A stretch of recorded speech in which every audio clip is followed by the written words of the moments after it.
Hello student, स्वागत है आपका श्री बालाजी इंस्टीट्यूट के ऑनलाइन क्लासेस में। चलिए स्टार्ट करते हैं हमारा आज का नया लेक्चर, जो कि रासायनिक साम्यावस्था का लेक्चर नंबर 3 और बहुत ही इंपॉर्टेंट टॉपिक है हमारा जेड का, जो है ली चैटलियर प्रिंसिपल, है ना। यानी ली चाटेलियर का जो नियम होता है उसके बारे में एग्जाम में क्वेश्चन पूछा जाता है। अब देखो यहाँ पर जो आपके एग्जाम में क्वेश्चन पूछा जाता है ये पूछा जाता है कि यदि हम साम्यावस्था पर अभिक्रिया की सांद्रता में, ताप में या दाब में अगर परिवर्तन करते हैं तो अभिक्रिया की दिशा क्या हो जाएगी, मतलब कौन सी दिशा में अभिक्रिया अग्रसर होगी। ठीक है, मतलब रिएक्शन शिफ्ट कहाँ होगी ये पूछा जाता है। तो ध्यान रखना, पहले ये क्वेश्चन, ये प्रिंसिपल बोलता है क्या है बेटा, प्रिंसिपल बड़ी सिंपल बात बोलता है कि कोई भी साम्यावस्था वाली जो रिएक्शन होती है, कोई भी साम्यावस्था वाली अभिक्रिया जो होती है वो सदैव क्या होना चाहती है, साम्यावस्था में रहना चाहती है, यानी कि साम्यावस्था से बाहर निकलने की कोशिश नहीं करती। यदि आप ऐसा कोई परिवर्तन करते हो जिससे उसकी साम्यावस्था प्रभावित होती है तो वो पुनः क्या आएगी, साम्यावस्था में आ जाएगी। अगर कोई रिएक्शन इक्विलिब्रियम में है तो हमेशा इक्विलिब्रियम में रहना चाहती है, अगर आप कोई चेंज कर रहे हो तो फिर से रिएक्शन ट्राई यही करेगी कि वो इक्विलिब्रियम वापस आ जाए। ठीक है, तो नियम ये बोलता है कि यदि किसी साम्यावस्था में किसी अभिक्रिया की साम्यावस्था में ताप, दाब व सांद्रता में कोई परिवर्तन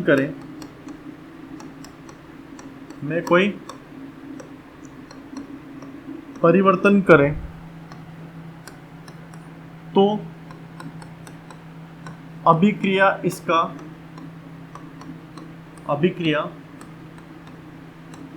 इसका विरोध करके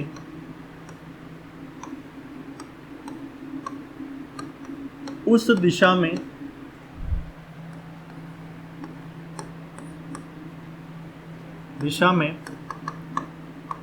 अग्रसर होती है जिससे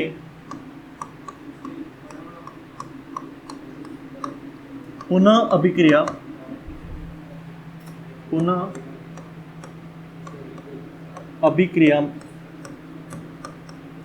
साम्यावस्था यानी कि इक्विलिब्रियम में आ जाए।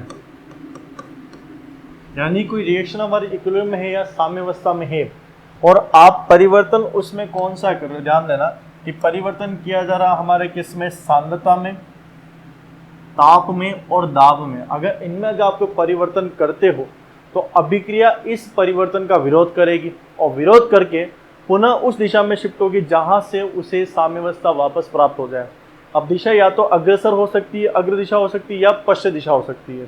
ठीक है, अगर कोई रिएक्शन इक्विलिब्रियम में है और आप उसकी कॉन्सेंट्रेशन पर, प्रेशर पर और टेम्परेचर पर कोई चेंज कर रहे हो तो रिएक्शन उस डायरेक्शन में शिफ्ट होगी जिससे ये चेंज जो हो जाए कैंसिल हो जाए और वापस रिएक्शन कहा जाए इक्विलिब्रियम में आएगी। ठीक है, क्योंकि ये चेंज करने पर, ये परिवर्तन करने पर अभिक्रिया में साम्यावस्था हट जाती है, तो वापस वो साम्यावस्था में आने के लिए अभिक्रिया या तो अग्र दिशा में शिफ्ट होती है या पश्चिम दिशा में होती है। अब एक एक करके पॉइंट के बारे में बात करते हैं। तो सबसे पहला पॉइंट अपन ले लेते हैं, सांद्रता का ही ले लेते हैं। ठीक है, तो सबसे पहला पॉइंट देखते हैं कि सांद्रता को परिवर्तित कर दी जाए, है ना, कि अभिक्रिया में हम देखें सांद्रता में कोई परिवर्तन करें तो उससे क्या चेंज आएगा। ठीक है, देखना बेटा कि यदि हम इसकी सांद्रता में कोई परिवर्तन करें, ठीक है, तो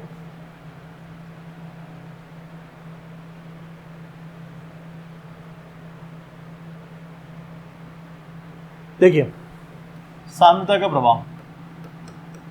तो पहला सांद्रता का प्रभाव, इससे क्वेश्चन आएंगे तो आपको कैसे सॉल्व करना है, या इफेक्ट ऑफ कॉन्सेंट्रेशन,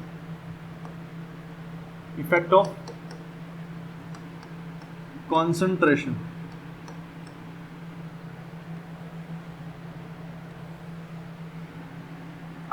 देखो बात समझो, अगर आपने क्या किया है, रिएक्टेंट की कॉन्सेंट्रेशन को बढ़ा दिया है, ये आपकी कोई अभिक्रिया है जिसमें रिएक्टेंट यानी कि अभिकारक है, इससे उत्पाद बन रहा है, प्रोडक्ट बन रहा है और वापस से क्या बन रहा है, रिएक्टेंट बन रहा है। ये अभिक्रिया साम्यावस्था में। ठीक है, तो ध्यान रखना यहाँ पे कुछ रूल आपको ध्यान रखने हैं कि यदि आपने यहाँ पर क्या कर दिया है, कि ये अभिक्रिया हमारे साम्यावस्था में, और आपने इस रिएक्टेंट की सांद्रता को बढ़ा दिया है, कॉन्सेंट्रेशन को बढ़ा दिया है, ठीक है, यानी कि अभिकारक की सांद्रता को बढ़ा दिया है। या इसका मतलब ये भी हो जाएगा कि उत्पाद की सांद्रता को अगर आप क्या कर देते हो, कम कर देते हो, तो देखो ये कम, ये ज़्यादा हो जाएगा और ये वाला क्या होगा, कम होगा। तो अभिक्रिया शिफ्ट कहाँ होगी, आपके फॉरवर्ड डायरेक्शन में, जिससे उसको फिर से क्या मिल जाए, इक्विलिब्रियम मिल जाएगी, अग्र दिशा में शिफ्ट होगी। तो ऐसी कंडीशन में हमारी जो रिएक्शन शिफ्ट जो होगी वो कौन सी दिशा में हो जाएगी, हमारी अग्र दिशा में शिफ्ट होगी, ठीक है। तो ऐसी कंडीशन में रिएक्शन कहाँ शिफ्ट होगी, हमारी अग्र दिशा में शिफ्ट होगी, फॉरवर्ड डायरेक्शन में शिफ्ट होगी, अग्र दिशा में। एक रूल तो आपको ये याद रखना है, ठीक है, पहला रूल तो ये हो गया। दूसरी कंडीशन, ठीक है, यदि हम बोले दूसरी कंडीशन बेटा यहाँ पे ये होती है कि सपोज करो कि हमारे को रिएक्शन है, उस रिएक्शन में आपने रिएक्टेंट की कॉन्सेंट्रेशन को उल्टा कम कर दिया है और प्रोडक्ट की कॉन्सेंट्रेशन को बढ़ा दिया है, यानी कि क्या कर दिया, हमारे अभिकारक की सांद्रता को कम किया है और उत्पाद की सांद्रता को क्या किया, बढ़ा दिया है। ये बढ़ गया और ये कम हुआ है, तो अभिक्रिया शिफ्ट कहाँ होगी, डायरेक्शन क्या होगा इसका, पश्चिम दिशा, यानी कि बैकवर्ड डायरेक्शन में शिफ्ट होगी, ठीक है। अब देखो क्वेश्चन कैसे पूछा आता है यहाँ पर, अगर आपसे यहाँ पर क्वेश्चन पूछ लिया जाए तो वो क्वेश्चन इस तरह से आता है कि सपोज कीजिए कि आपके सामने कोई रिएक्शन देता हूँ मैं, ये हमारे पास में कोई रिएक्शन है, एग्जाम में ये आएगा कि ये N2 है, ये क्वेश्चन पूछा हुआ आपकी जेट में जानना, 3H2 है और 2NH3 है, साम्यावस्था में है, ठीक है। और बोल दिया गया है कि इसमें अगर हमने क्या कर दिया है, नाइट्रोजन की सांद्रता को क्या कर दिया है, बढ़ा दिया है, ये कॉन्सेंट्रेशन को क्या किया है, बढ़ा रहे हैं, तो अभिक्रिया की दिशा कौन सी होगी, अग्र पश्च, पहले अग्र फिर पश्च, या उपरोक्त में से कोई नहीं, नन ऑफ दिस, ठीक है। यानी कि फॉरवर्ड डायरेक्शन में होगा, बैकवर्ड में होगा, पहले फॉरवर्ड होगा फिर बैकवर्ड होगा, इस तरह से क्वेश्चन पूछा गया है, ठीक है। अब ध्यान देना कि ये हमारा जो नाइट्रोजन है ये कौन सा हमारा रिएक्टेंट है। रूल क्या बता रखा है, अगर रिएक्टेंट की कॉन्सेंट्रेशन बढ़ती है, अभिकारक की सांद्रता बढ़ती है, यानी कि अगर नाइट्रोजन की सांद्रता बढ़ेगी तो उसकी तुलना में क्या होगी, अमोनिया की सांद्रता क्या हो जाएगी, कम हो जाएगी।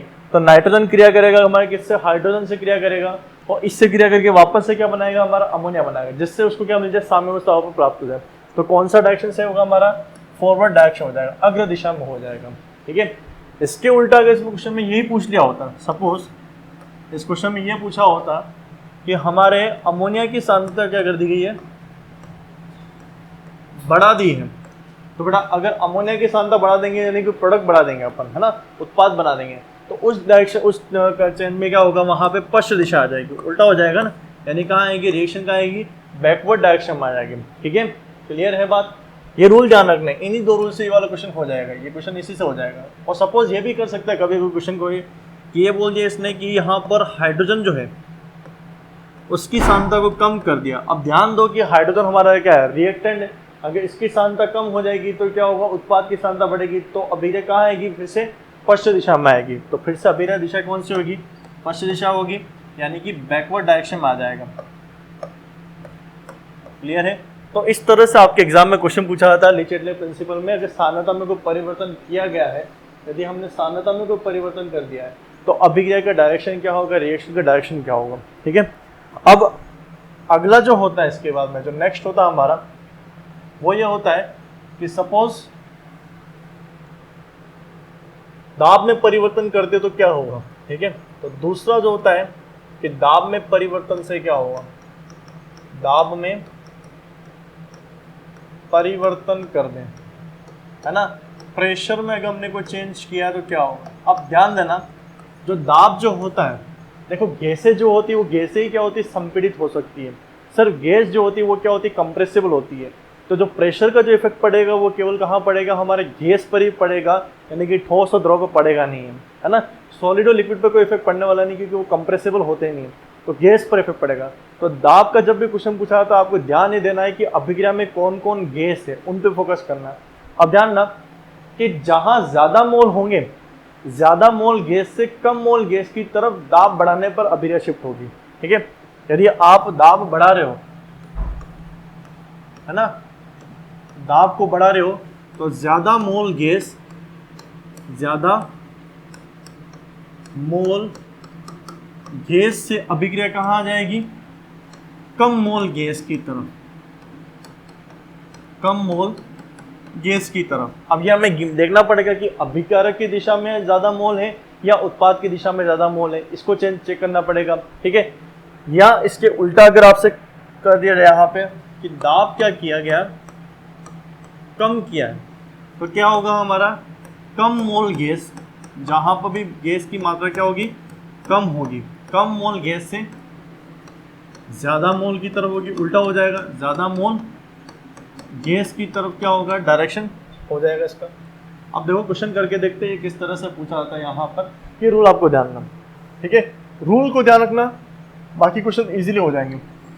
जैसे बात करते हम कि SO2 प्लस O2 मिलकर बना रहे हमारे SO3 गैस का निर्माण कर रहे हैं। ठीक है, अब यहाँ मोल का पता कैसे करोगे, तो देखो यहाँ पे पहले देखो ये सभी के सभी जो मैं दे रखे यहाँ पर जितने भी हैं ये सारे के सारे हमारे क्या है, गैस है। तो ये भी हमारा गैस है, ये भी हमारा गैस है, और ये SO3 भी हमारा क्या है, गैस है। तो ये सभी के सभी हमारे यहाँ पर दिए रखे हैं, वो सभी के सभी क्या है, हमारे यहाँ पर गैस है। ठीक है, अब गैस है, अब गैस को चेक करो कितने मोल आ रहे हैं यहाँ पर। देखो SO2 गैस के 2 मोल, O2 गैस का 1 मोल, कुल मोल कितना हुआ, 3 मोल हो गया। SO3 गैस का केवल कितना है, 2 मोल। ठीक है, तो अगर बात की जाए यहाँ अभिक्रिया देखते हैं तो ज़्यादा मोल कहाँ है, हमारे अभिकारक की तरफ है, तो यहाँ पर क्या है, ज़्यादा मोल है। ठीक है, तो अभिकारक के पास में यहाँ पर क्या है, ज़्यादा मोल है, ज़्यादा मोल है। और उत्पाद की तरफ क्या है, हमारे पास में कम मोल दे रखे हैं, मोलों की संख्या कम दे रखी है। अगर आपके सामने गैस आती है तो अगर आप इसमें आप क्या करोगे, दाब को बढ़ा रहे हो, प्रेशर को इंक्रीज कर रहे हो, दाब को बढ़ा रहे हो, तो रूल क्या बोलता है हमारा, ज्यादा मोल से कम मोल की तरफ जाता है। ठीक है, अब ज्यादा मोल हमारे कहाँ पर है, अभिकारक की तरफ है, तो कहाँ शिफ्ट होगा बेटा, आपके अभिक्रिया कहाँ शिफ्ट होगी, ज्यादा मोल से कम मोल, कौन सी दिशा आगे इसकी, अग्र दिशा। कौन सी होगी, अग्र दिशा, क्योंकि हम कहाँ से शिफ्ट कर रहे हैं, ज्यादा से कम की तरफ शिफ्टिंग होगी। बात समझ में? तो ये पूरा डिपेंड करता है कि अभिक्रिया कैसी, संतुलित अभिक्रिया का समीकरण कैसा है। ठीक है, ये देखना पड़ेगा। देखो सपोज अगर क्वेश्चन आपके सामने ऐसा आ जाए कि ये आपको दे दिया है PCl5 गैस दी है, ये टूट के हमारा बना रही है PCl3 गैस बना रही है, और क्या बना रहा है, हमारा क्लोरीन गैस बना रहा है। ये सभी के सभी यहाँ पर क्या है, गैसीय अवस्था में। ठीक है, ये भी गैस है, ये भी गैस है, और ये भी गैस है। तो सबसे पहले आप करोगे कि यहाँ पे गैस निकालोगे, किसके पास कितने गैस के मोल, तो अभिकारक के पास में ये एक अकेला PCl5 का मॉलिक्यूल है, स्टोइकियोमेट्री निकाल देगा। आपको याद हो मोल के हिसाब से ज़्यादा बने, ये 1 प्लस 1 कितना हो हमारा, 2। ठीक है, तो यहाँ पर है 2 मोल, यहाँ पर है 1 मोल। तो देखो बेटा यहाँ पर है कम मोल, यहाँ पर मोलों की संख्या क्या है, कम है, और यहाँ मोलों की संख्या क्या है, ज़्यादा है। तो बेटा इस कंडीशन में आपने क्या किया, प्रेशर इंक्रीज कर दिया, दाब को बढ़ा दिया है। तो दाब को बढ़ाने से क्या होगा, ज़्यादा से कम की तरफ आएगा, यानी अभिकारक से आपके उत्पाद से अभिकारक की तरफ आएगा। ठीक है, तो देखो इस कंडीशन में हमारा क्या होगा, दाब अगर हम बढ़ा देते हैं, ठीक है, दाब बढ़ा रहे हैं तो ज़्यादा से कम की तरफ आएगा। तो ज़्यादा से कम कौन सा बेटा, हमारा पश्चिम दिशा आ रही, कौन सी दिशा आएगी, पश्चिम दिशा। ऐसा क्यों हो रहा है, क्योंकि ज़्यादा मोल हमारा कहाँ पर है बेटा, देखा गया उत्पाद में है, और कम मोल कहाँ पर है, अभिकारक में है। तो यहाँ पर है कम मोल की तरफ, और यही उल्टा पूछ लेके गया, इसमें दाब कम किया गया, तो दाब कम करने पर क्या होगा, हमारा कम मोल से, रूल बोलता है ना हमारा, रूल क्या बोलता है कि यदि दाब कम करो तो कम मोल से ज़्यादा की तरफ जाएगा, उल्टा हो जाएगा, तो कम से ज़्यादा की तरफ। तो इस अभिक्रिया के लिए दिशा कौन सी हो जाएगी, अग्र दिशा हो जाएगी। ठीक है, ये होगी अग्र दिशा।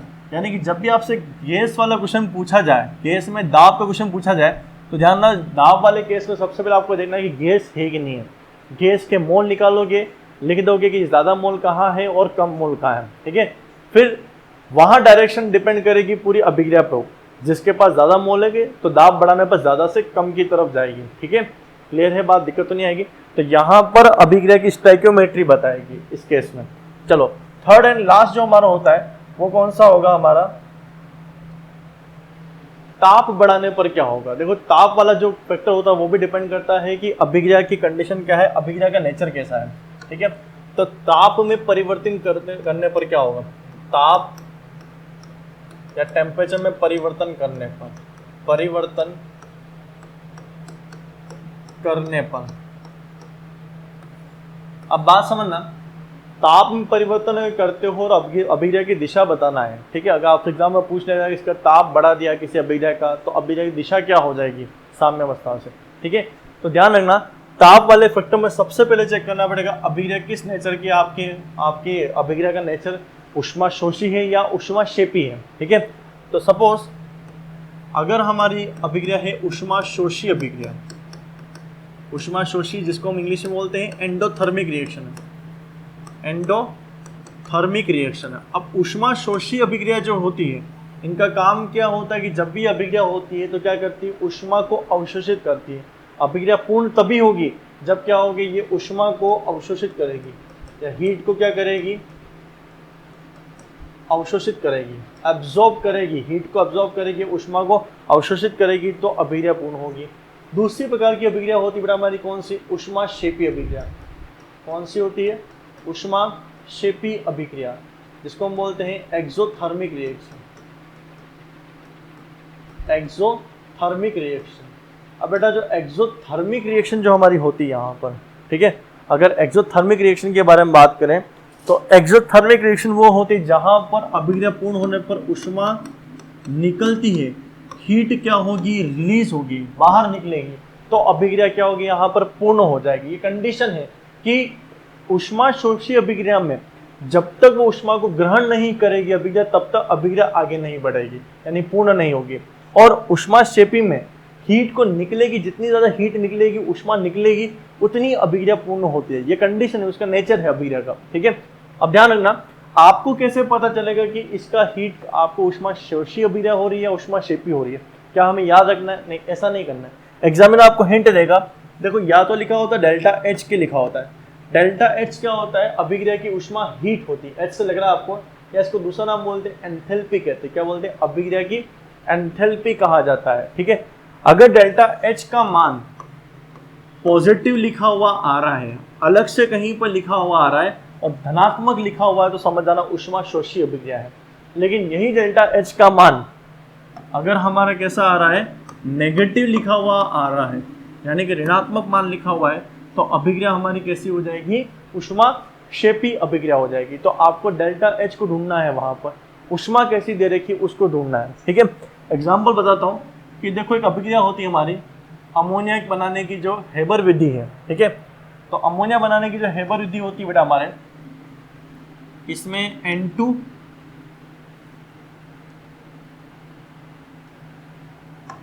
ये N2 + 3H2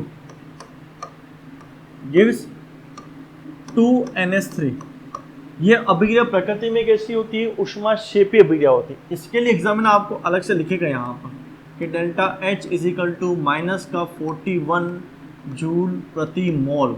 ठीक है, अब देखो ये साइन जो दिख रहा है आपको माइनस का, यानी कि यहाँ पर ऊष्मा कैसी है, माइनस की, हीट यहाँ से निकल रही है, माइनस से नहीं निकलना होता, ऊष्मा निकलेगी।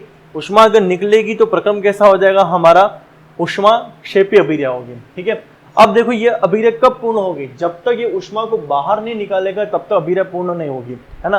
यानी अभिक्रिया को आगे बढ़ाना है, फॉरवर्ड डायरेक्शन में शिफ्ट करना है, तो वहां क्या करना पड़ेगा, हमें यहाँ से हीट को बाहर निकालना पड़ेगा, ऊष्मा को बाहर निकालना पड़ेगा। ठीक है, अब बात समझना, यदि आप इसका ताप बढ़ा रहे हो, इस अभिक्रिया में क्या कर रहे हो, टेम्परेचर को इंक्रीज कर रहे हो, है ना, तो ताप अगर आपने बढ़ाया, लेकिन अभिक्रिया की प्रकृति कैसी हमारी, ऊष्माक्षेपी। कैसी प्रकृति की हमारी है, ऊष्माक्षेपी, एक्सोथर्मिक रिएक्शन है, हीट निकालना चाहते हैं, लेकिन आप कार्य कैसा कर रहे हो, उल्टा कर रहे हो, तो अभिक्रिया अब अग्र दिशा में जाएगी, कहाँ जाएगी, पश्चिम दिशा में, क्योंकि अभिक्रिया का नेचर है। एग्जामिनर आपको इस तरह से हिंट देगा यहाँ पर, ठीक है, कि नेगेटिव आ रहा है। अगर ये पॉजिटिव होता तो हम बोलते हैं इसको ऊष्माशोषी अभिक्रिया होती है। ये नेगेटिव लिखा हुआ, -41 किलो जूल, आपको ढूंढना केवल क्या है, प्लस है या माइनस है, साइन ढूंढना है कि प्लस लिखा हुआ आ रहा है या माइनस लिखा हुआ आ रहा है, ठीक है। तो अगर इस प्रकार से माइनस लिखा हुआ आ रहा है तो ऊष्माक्षेपीय अभिक्रिया हुई। अब ऊष्माक्षेपी में क्या होता है, हीट निकालता, ऊष्मा निकालता, तो अभिक्रिया क्या होती है, पूर्ण होती है, अग्रसर होती है, आगे वाली दिशा में जाती है।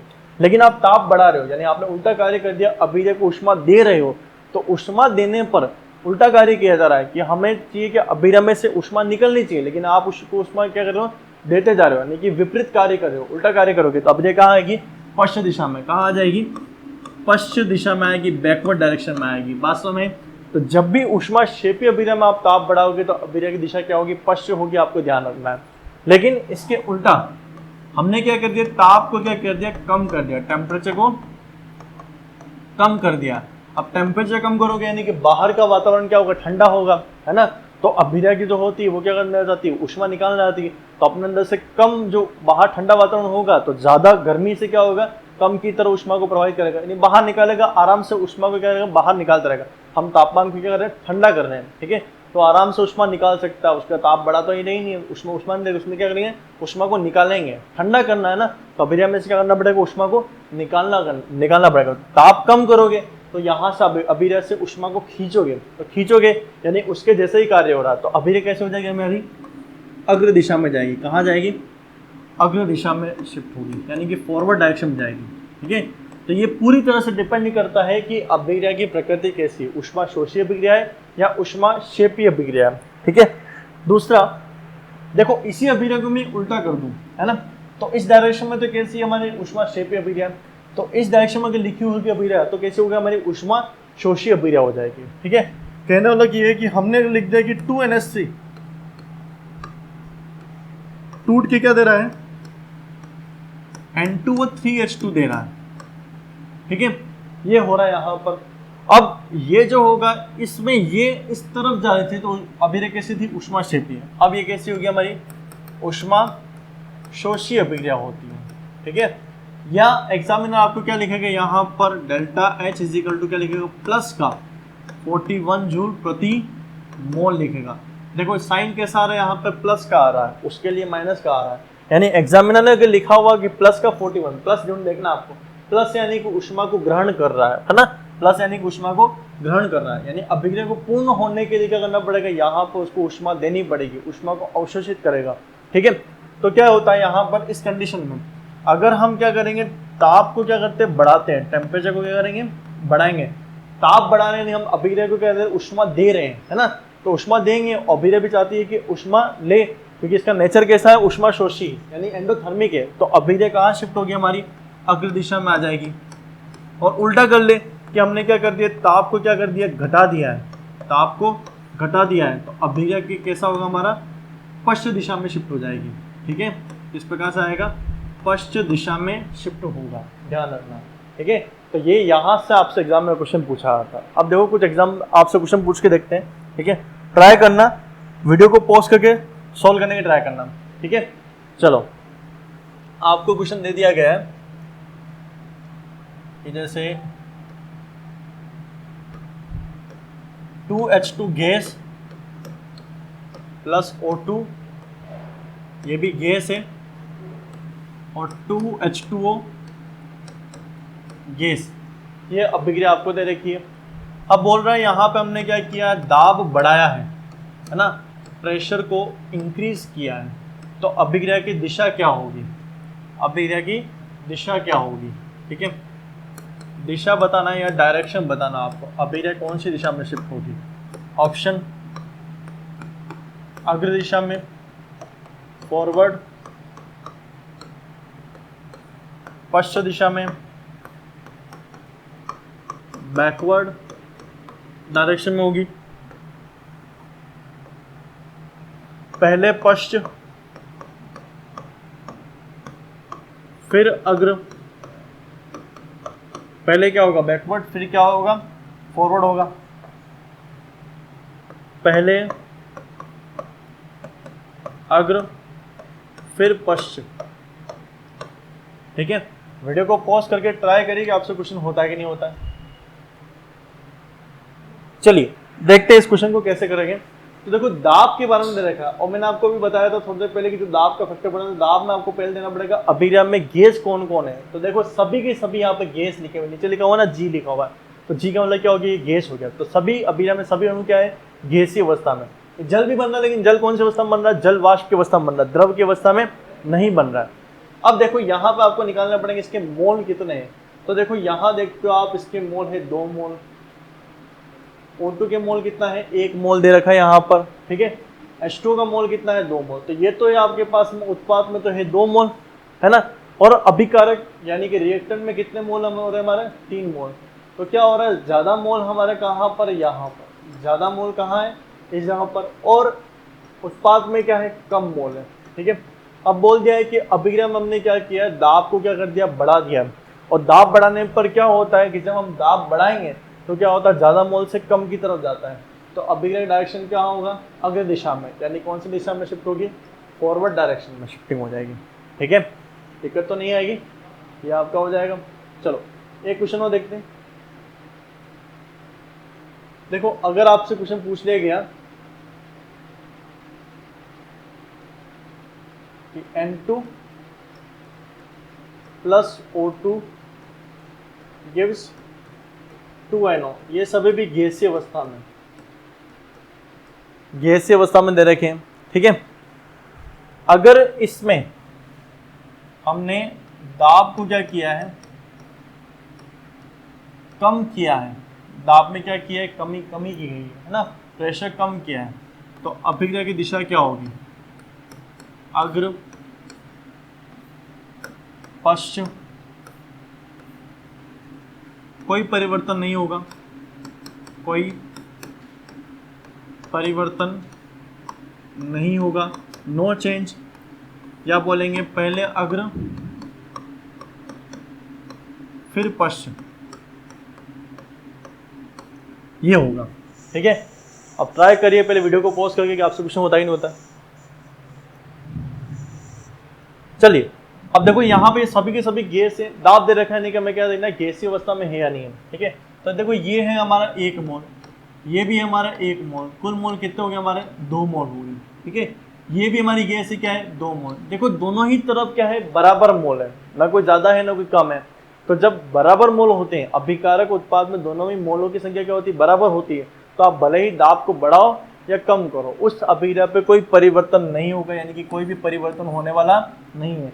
यदि दाब वाले क्वेश्चन में अगर अभिक्रिया आपकी किस प्रकृति की आ रही है कि जिसमें गैस के मोल दोनों ही तरफ क्या हो, समान मोल हो, है ना, उनमें से कोई मोल में कोई परिवर्तन नहीं हो, दोनों तरफ समान मोल हो, तो आप भले दाब को बढ़ाओ या घटाओ, तो उस वक्त ध्यान क्या देना है कि कोई परिवर्तन नहीं होगा, उस पर टिक लगाना है, ठीक है। तो ये क्वेश्चन हो गया अपना। चलो और क्वेश्चन देखते हैं इसके अंदर।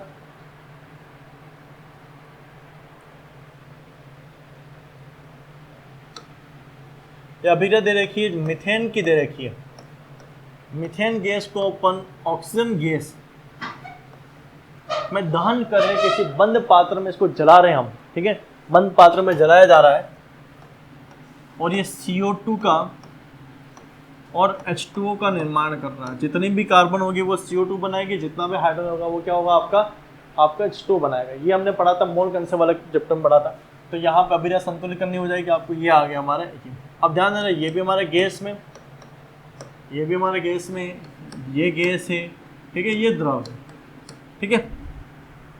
अब दहन अभिक्रिया हो रही, कंबशन रिएक्शन हो रही। ध्यान में हमेशा कंबशन रिएक्शन जो होती है, दहन अभिक्रिया होती है, वो एक्सोथर्मिक होती है।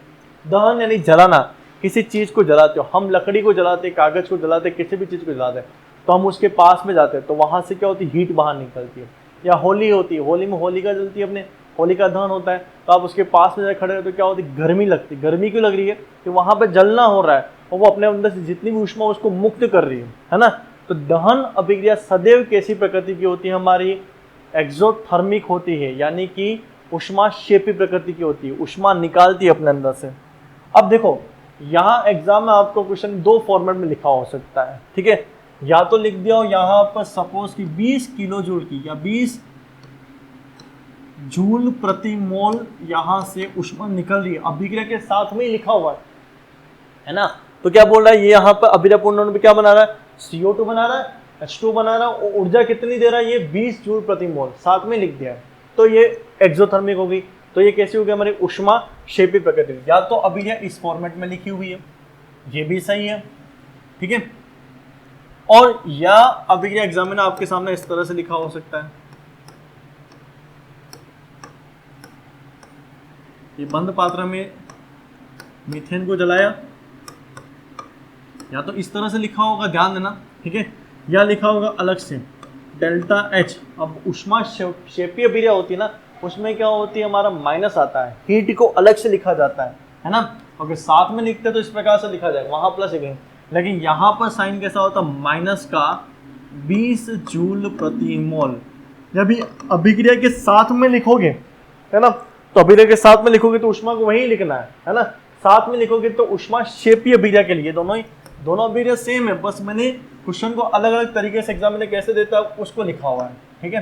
तो देखो यहाँ पर लिखा हुआ है कि दोनों अभिक्रिया तो वही है, तो उष्मा क्षेपीय अभिक्रिया कैसी है, उष्मा क्षेपीय यानी कि एक्सोथर्मिक है, एक्सोथर्मिक रिएक्शन है, ठीक है। तो या तो उष्मा को निकालते हुए बता रहा है, या माइनस में क्या कर रहा है, 20 किलो जूल की या 20 जूल की उष्मा को निकालेगा, ये दो तरीके होते हैं लिखने के, ठीक है।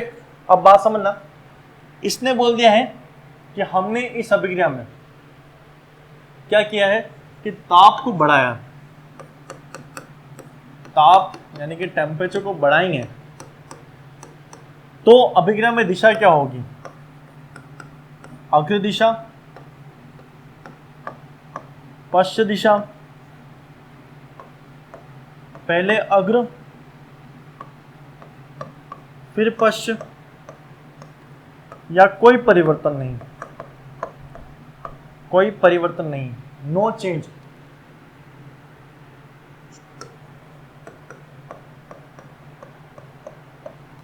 ट्राई करो वीडियो को पॉज करके, होता है नहीं होता है। देखो हमने बताया था कि उष्मा क्षेपीय अभिक्रिया जो होती है, एक्सोथर्मिक रिएक्शन होती है, उसमें हम ताप बढ़ाते हैं, है ना, तो अभिक्रिया कहाँ आती है, पश्च दिशा में आती है, क्योंकि उष्मा क्षेपी वो उष्मा को निकाल रहा है और आप उल्टा कार्य कर रहे हो, उसको उष्मा दे रहे हो, ठीक है।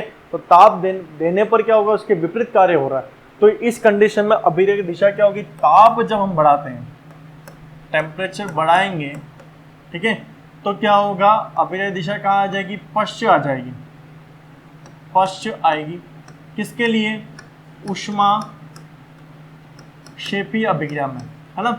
उष्मा क्षेपी अभिक्रिया जो होगी उसमें क्या होगी कि यहाँ पर ताप बढ़ाने पर दिशा कौन सी आएगी, पश्च आएगी, तो कौन सा सही होगा, ऑप्शन नंबर बी यहाँ पर सही हो जाएगा, दिक्कत तो नहीं आएगी।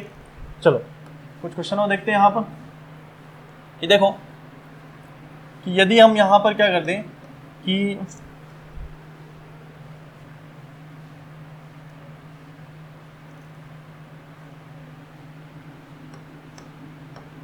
CO2 plus BeO solid, CO2 gas BeO solid मिलकर बना रहे हैं BeCO3 सॉलिड बना रहे हैं, ठीक है। और बोल रहा है कि यहाँ हमने क्या किया है, और इसमें डेल्टा H जो आ रहा है, ठीक है, तो इस कंडीशन में डेल्टा H कैसा आ रहा है, हमारा नेगेटिव आ रहा है,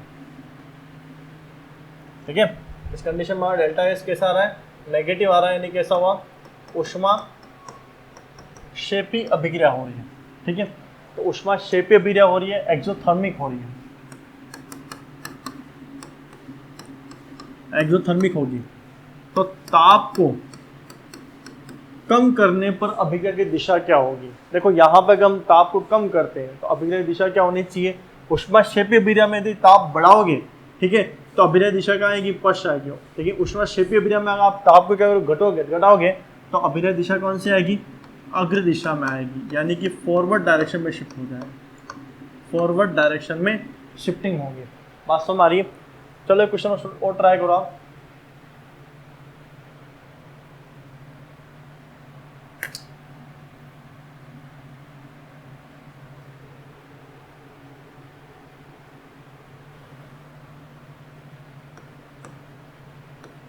CO2 6H2O, है ना, ये प्लांट में खाना बनाने की वाली विधि है, मिलकर क्या दे रहे हैं हमें, C6 H12O6 ग्लूकोज बना के दे रहा है, ठीक है। और साथ में यहाँ पर ऑक्सीजन लग रही है, ठीक है। कितनी ऑक्सीजन लग रही है? 12, ये हो गई यहाँ पर, हाँ 6 ऑक्सीजन यहाँ पर लग रही है, ठीक है। और ये अभिक्रिया है, मान लीजिए कि ये अभिक्रिया जो है हमारी प्लस का, सपोज कीजिए कि प्लस का 50 जूल प्रति मोल की ऊष्मा ग्रहण कर रहा है। अब देखो यहाँ पर क्या होगा, प्लस का साइन आ रहा है, डेल्टा एच का साइन कैसा आ रहा है, अभिक्रिया में लिखा हुआ प्लस का साइन आ रहा है, यानी कि अभिक्रिया कैसी होगी हमारी, ऊष्मा शोषी होगी। अभिक्रिया की प्रकृति कैसी होगी, ऊष्मा शोषी होगी, एंडोथर्मिक होगी, ठीक है। इस कंडीशन में यदि हम क्या करते हैं, ताप को क्या करते हैं, बढ़ाते हैं, ताप को बढ़ा रहे हैं, टेम्परेचर को इंक्रीज करेंगे, तो अभिक्रिया की दिशा क्या होगी, अभिक्रिया की दिशा पूछ रहा है, डायरेक्शन पूछ रहा है, तो देखो कौन सा होगा, अग्र दिशा होगी, फॉरवर्ड होगी, या पश्चिम दिशा होगी, बैकवर्ड होगी, या पहले पश्चिम फिर अग्र, पहले क्या आएगा, बैकवर्ड में आएगा, फिर क्या होगी, फॉरवर्ड में चला जाएगा, और नो चेंज, कोई परिवर्तन नहीं होगा, ठीक है। इसको बताइए क्या होगा, वीडियो को पॉज करके आंसर बताइए। चलो, अभिक्रिया की प्रकृति कैसी बेटा हमारी, ऊष्मा शोषी प्रकृति की अभिक्रिया है। ऊष्मा शोषी यानी कि ऊष्मा को ग्रहण करता है। अब हमने यहाँ पर क्या करें, ताप को बढ़ा रहे हैं। अब ताप बढ़ा रहे हो, अभिक्रिया की प्रकृति भी कैसी है, ऊष्मा शोषी है। तो ऊष्मा शोषी अभिक्रिया जो होती है, ताप बढ़ाएंगे तो ऊष्मा ले रहा है वो, तो ऊष्मा लेगा तो अभिक्रिया कहाँ आएगी, अग्र दिशा में जाएगी। तो इस कंडीशन में जब हम ताप को बढ़ाते हैं, किसके लिए, ऊष्मा शोषी अभिक्रिया के लिए, हम ताप को क्या करते हैं, बढ़ाते हैं, है ना। ताप को क्या करेंगे, बढ़ाएंगे, टेम्परेचर को इंक्रीज करेंगे।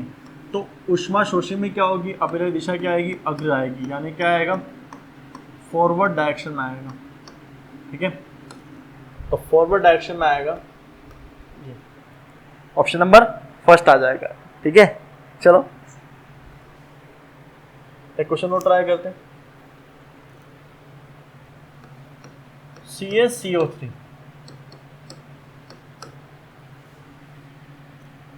तो गर्म करने पर यह टूटता है हमारा किसमें, CaO में, ठोस में, और CO2 गैस में।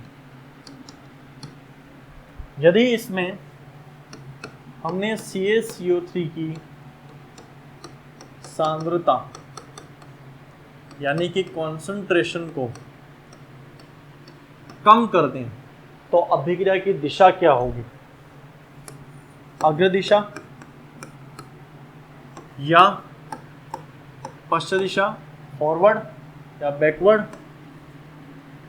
पहले अग्र फिर पश्चिम, पहले फॉरवर्ड में देन बैकवर्ड में, पहले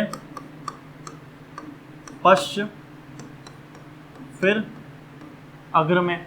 तो पहले तो आएगा पश्चिम दिशा में, मतलब पहले क्या आएगा, बैकवर्ड में, फिर आएगा फॉरवर्ड में। तो पता करिए बेटा कौन सा होगा, वीडियो को पॉज करके।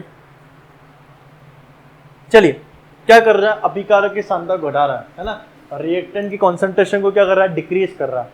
अगर ऐसा कर रहा है, रिएक्टेंट की कॉन्सेंट्रेशन को डिक्रीज कर रहा है, ठीक है, तो इसमें रिएक्शन की डायरेक्शन क्या आएगा, बैकवर्ड में आएगा, पश्चिम दिशा में आएगा। अब ये कहाँ जाएगी, पश्चिम दिशा में, तो कहाँ आएगा, बैकवर्ड डायरेक्शन में आ जाएगा, यानी कि पश्चिम दिशा में अभिक्रिया होगी। यही बताया था आपने, ठीक है, दिक्कत तो नहीं आएगी इस प्रकार क्वेश्चन में।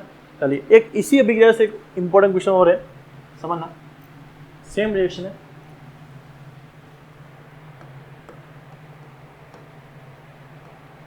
CaCO3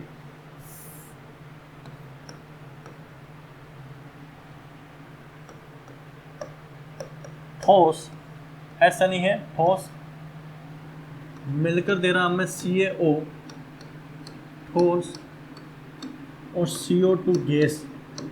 यदि हम दाब को बढ़ा देंगे, प्रेशर को इंक्रीज करेंगे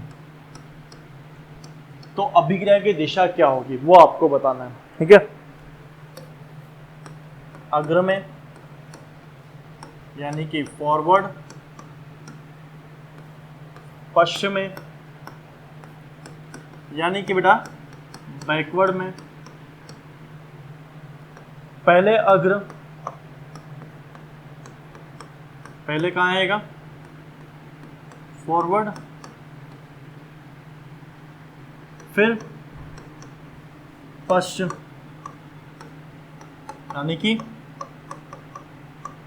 बैकवर्ड में, और फोर्थ है नो चेंज, कोई चेंज नहीं हो रहा, कोई परिवर्तन नहीं हो रहा है। तो देखिए कैसा होना चाहिए, चलो समझो। ठोस को हमें देखना ही है, ठोस वाले को देखना ही नहीं। जब दाब बढ़ा रहे हो तो ठोस को नहीं देखना, किसको देखोगे, सिर्फ गैस को देखोगे। अब देखो गैस यहाँ पे CO2 है, उसके 1 मोल है, तो गैस के मोल तो 1 है, और यहाँ पर गैस के मोल, किसके मोल बोल रहा हूँ, गैस के मोल अगर हम देखें तो इसमें तो आ रहे हैं 0 और इसमें कितने आ रहे हैं, ये भी 0, तो कुल मिला कितना हुआ, 1 हुआ। तो यहाँ तो गैस के मोल क्या है, कम, और यहाँ पर गैस के मोल क्या है, ज़्यादा है, ठीक है।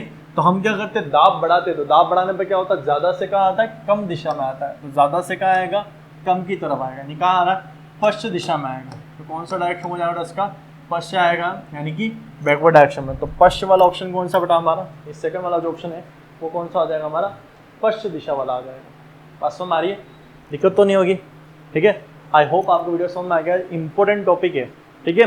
तो लीच-एटलेज का जो प्रिंसिपल होता है, ये आपका जो होता है, ये आपका जब भी आप सांद्रता में, ताप में या दाब में परिवर्तन करते हो तो इसको दर्शाते हैं। अच्छा ध्यान रखना, सांद्रता और आयतन क्या होते हैं, एक दूसरे के क्या होते हैं, व्युत्क्रमानुपाती होते हैं।